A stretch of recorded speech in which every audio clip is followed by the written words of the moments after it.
What's up, guys? It's your boy EWLE, aka Corrupt Alpha, back out with another video. And today, I'm gonna be making a Chris Paul build. First and foremost, I would like to say this: I am loving the amount of engagement I'm getting on my prior videos. Over the last month, I've been able to get 1,600 views, which is the highest I've ever gotten in a month. Um, that's a fourth, just about a fourth of what I already have on this channel. Like all my views together over the past, I started in 2020, I started in 2022, 2022, 2021, something like that. So to grow from literally only getting views on my first video, which is a Bronny James video, to getting 1.6K views over a month is just crazy. You know what I'm saying?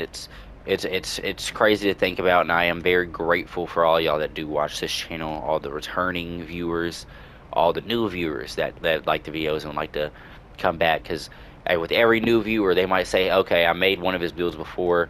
They search for another build video. Hey, I liked his last build video. I'm gonna come back. I'm gonna watch his new build video. If you like it or not, you know, it still supports the channel. You know what I'm saying? For you to at least view my content, I am very grateful and appreciative of everybody that views the content. Hopefully everybody does like my builds. Just gonna say that right now. But you know, that being said, I understand I'm not gonna be making better builds than Joe Knows or Dignify or people like that, the bigger content creators, because they've been in the game for way longer than I have. I've only been playing 2K since 2K17, and I've only been playing it on a regular basis since 2K20. 2K17 I only played about 3-4 times. I played 2K18, 2K19 a couple more times, but 2K20 is when I really locked into playing 2K and really made it one of my games. So I just like to say thank you to everybody that's watching my content out there. With that being said, with that being out the way, please in the comments below, drop who is your top 5 point guards of all time.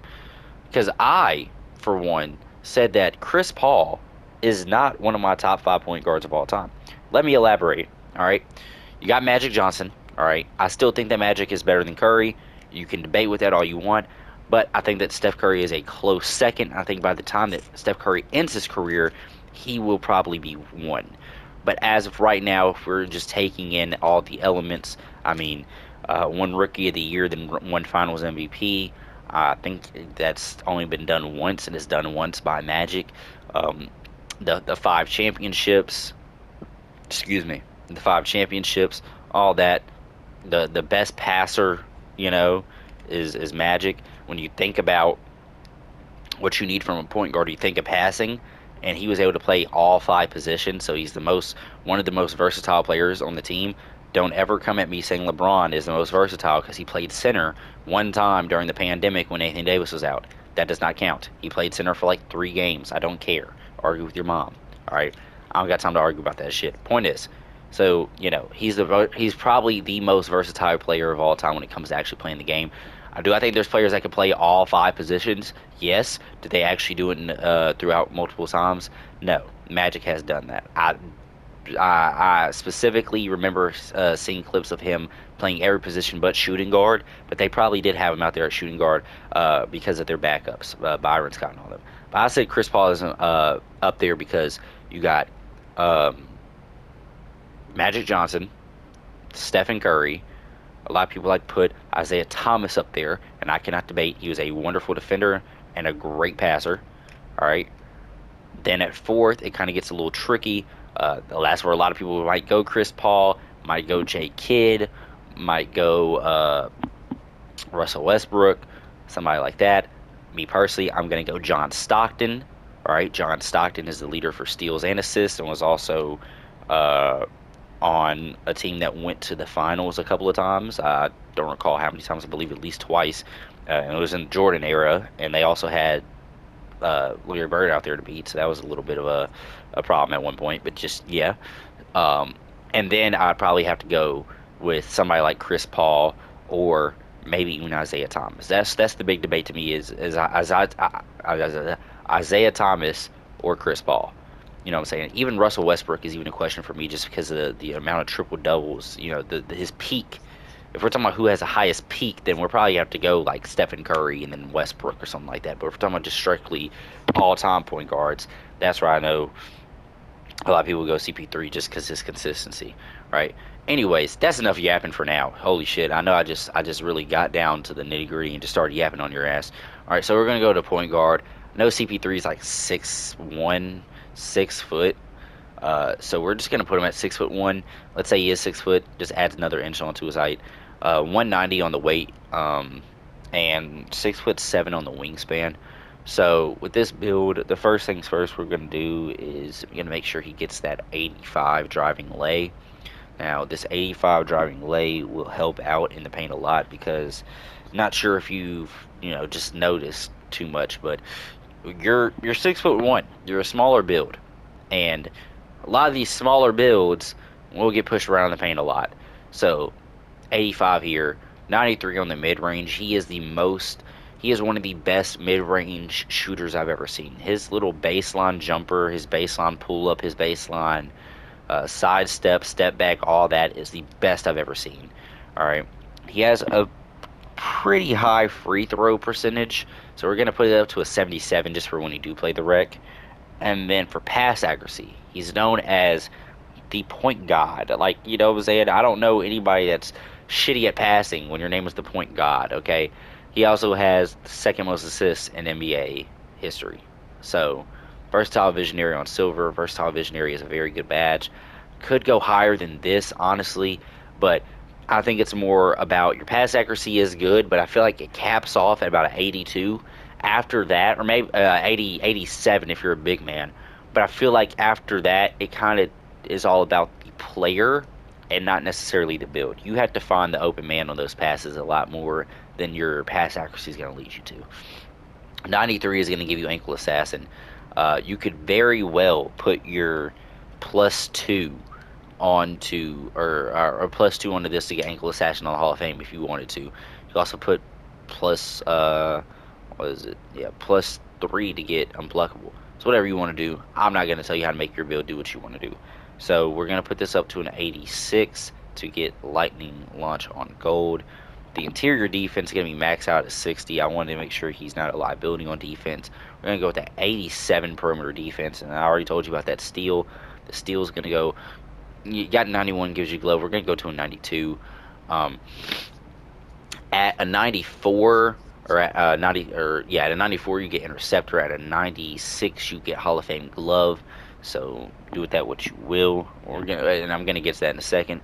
I want to make sure this build can rebound at least a little bit. So I was able to get his uh, defensive rebound up to a 60, 81 on the speed, and now we're gonna go at 87 on the agility. The strength is gonna stay at a 42, and like I said, I want to make sure he's able to catch some rebounds. So we're gonna go 75 here.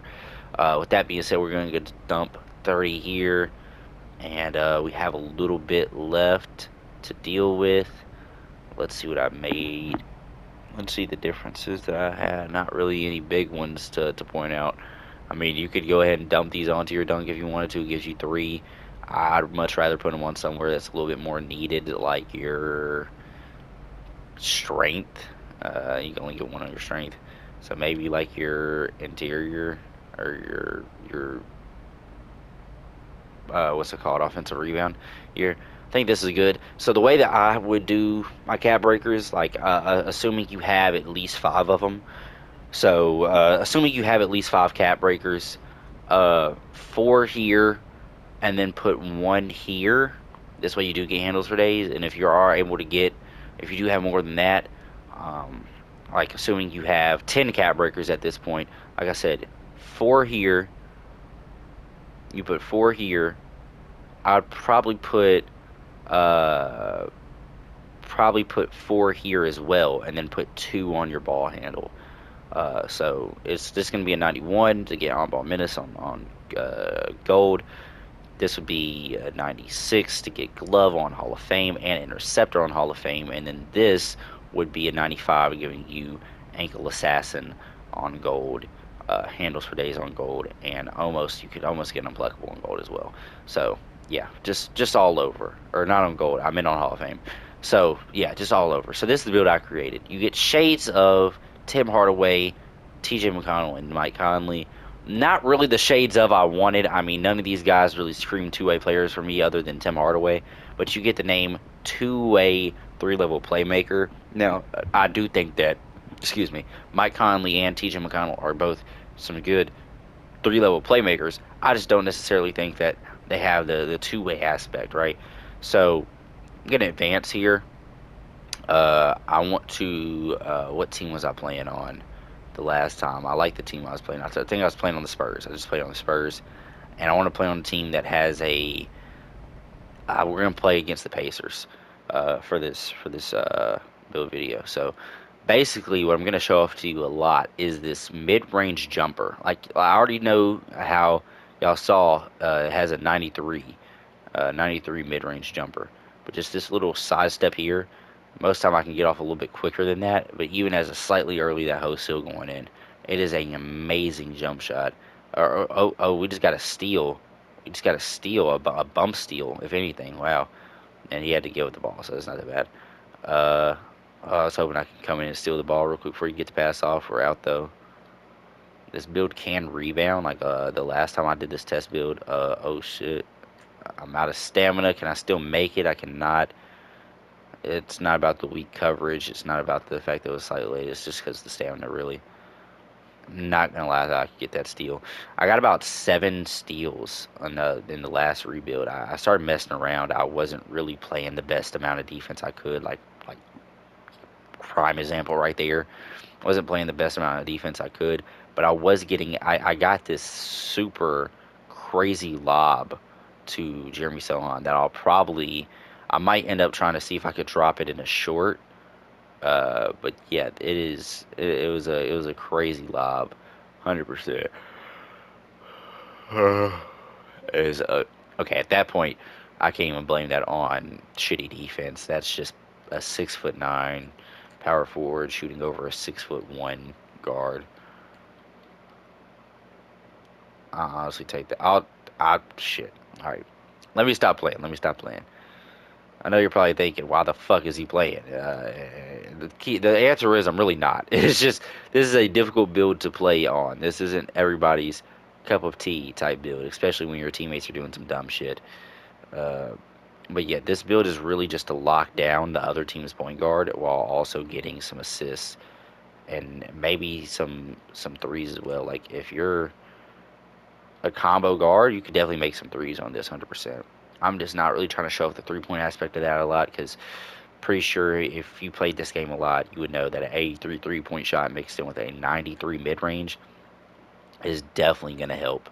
It's definitely going to make you hit a lot of your shots. And I don't think you really need me showing you that for y'all to understand. So that's what I'm saying. But I should show a lot of the dribbling off. The dribbling is amazing. The dribbling is amazing. Here's that little side mid range. There it is.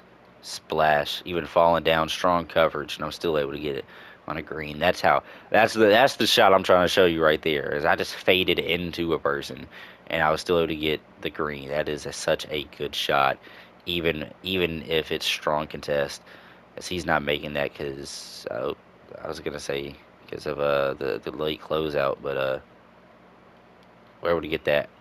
I was gonna say because of the late closeout, but it literally said wide open. Yeah, we're gonna get that layup. Most of the time, we are able to get layups off, especially if we kind of beat the defender. And a lot of the times, you are gonna be able to beat your defender on this build just because of how fast it is. Like right there, I just used inside hand, inside lay, and it worked perfectly. I didn't even try to jelly out of it at all. I feel like there's no point in doing it. 85. Thought I could get that steal there. Yeah, I played the Dallas Mavericks the last time I was on the test field. I was like, yeah, guarding somebody like Kyrie Irving is not easy. Not just because of the fact that he could score so damn hard, but I wanted to make the build kind of show off getting the steals, and I found myself not really getting the steals, that I wanted. And oh my God, that was a tough bucket. Just comboed up, sent him kind of into a screen before just driving down to the paint. You saw how fast that was. I got there in lightning speed, and I'm not gonna lie, I could get a little late contest on that. It wasn't wide open, but it was an open shot. Let's see. Kind of take my time for a second. See what we can do here, and kind of combo up. See what's open. Again, we have no stamina, so the time is a little early. I maybe did a little too much on that one. Probably that's probably where you want to put handles for days on for that reason right there. So I could have got down to the paint and tried to contest that shot a little bit more, but I didn't want him to pass out for a three. I'd rather give a two up than a three up, if you know what I'm saying. But also, if you're playing rec, I, this game's so RNG, that there might be a chance that even if you don't guard dude, you're still gonna be able to get the shot. They're still gonna miss the shot even if they are wide open. They do have some good shooting uh, attributes, I should say. That's where I was looking for. I almost said badge. I was like, not really badge. It's just shooting attributes all around. Nice little lay. I love that layup package. I think I'm using Brunson's. Brunson's layup package is really good. It's really shifty for these smaller guards. That's why I like using it. It's shifty for the bigger guards too, but I think you can only make it if you're 6'4" and under. And that's why I'm saying the smaller guards. I mean, 6 foot. I think anything over 6'3" is considered like a bigger guard for real. But like me personally, when I think of bigger guards, I'm thinking like Stephon Castles, the 6'6" players. You know what I'm saying, that could play point. It has a good three for us. We can't get to go. That super sucks. Okay. Going to play. I was gonna say we're gonna play the most elite defense we can, and we are able to get a block. Wow. I don't think we have any block rating on this build. That's not really what I wanted to do, but hey, it might work. It doesn't, but it's our ball. It's our ball. I want to do the little side step, but I did not speed boost into it, so I think it just maybe do a little step back. Here's a little side step midi.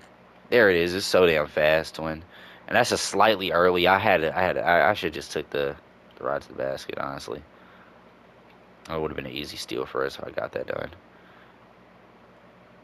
But yeah, let's see. I will say this. Something that I don't know if that many people talk about for real. You getting steals by tapping square, like, yeah, it's a good way to get steals. I mean, for a long time it was the only way to get steals. But using the right stick at some, like, you got to time it kind of perfectly, but using the right stick more than like tapping square really helps out a lot. And I don't know if it's really talked about enough, but I'm noticing now because I'm tapping square a lot rather than actually using my right stick to go to steal the ball to swipe.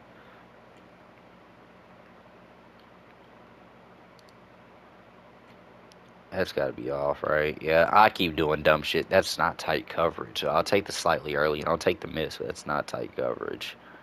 100%. Let's see. Oh, Tyrese Halliburton just made that too. Yeah, let's clutch up. Let's clutch up. Let's get a three off here.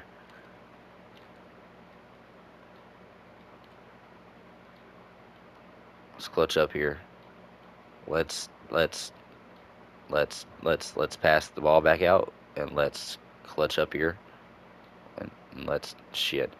All right, so this might be a little test build that we lose. I know it's happened once before on this channel, you know. And yeah, we're gonna lose this test build.